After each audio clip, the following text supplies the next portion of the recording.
দক্ষিণ গাজার খান ইউনিসে ইসরায়েলি বাহিনীর গুলিতে বিশেষ চাহিদা সম্পন্ন এক ফিলিস্তিনি যুবক নিহত হয়েছেন। উত্তর গাজার জাবালিয়ার আবু শারখ এলাকায় ইসরায়েলি হামলায় আহত হয়েছেন আরও অন্তত ৬ বেসামরিক ফিলিস্তিনি। স্থানীয় সূত্র জানায়, শুক্রবার সন্ধ্যায় একটি ইসরায়েলি ড্রোন সরাসরি আঘাত হানে। এতে আশেপাশের বাসিন্দাদের মধ্যে আতঙ্ক ছড়িয়ে পড়ে। হামলার পরপরই আহতদের উদ্ধার করে আল শিফা মেডিকেল কমপ্লেক্সে নেওয়া হয়।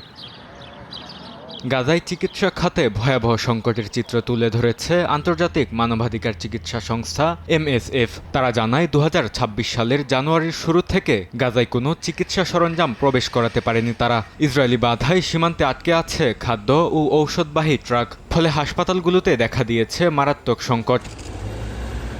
সবচেয়ে বড় প্রভাব পড়েছে দীর্ঘস্থায়ী রোগের চিকিৎসায়। ডায়াবেটিক্স, উচ্চ রক্তচাপ ও শ্বাসতন্ত্রের চিকিৎসায় প্রায় ৫০% প্রয়োজনীয় ঔষধ এখন সংকটাপন্ন পর্যায়ে। পরিস্থিতি এমন পর্যায়ে পৌঁছেছে যে নতুন রোগী নেওয়া বন্ধ করে দিতে বাধ্য হয়েছে MSF। এ কারণে প্রয়োজনীয় চিকিৎসা সেবা থেকে বঞ্চিত হচ্ছেন হাজারো রোগী। ঘাটতি দেখা দিয়েছে মৌলিক চিকিৎসা সরঞ্জামেও। গজ, ব্যান্ডেজ সহ ক্ষত পরিচর্যার উপকরণ সংকটে পড়েছে হাসপাতালগুলো।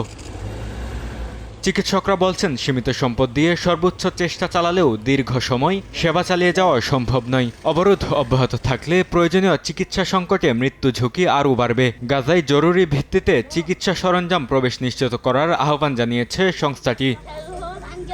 বরকতুল্লাহ, সময় সংবাদ।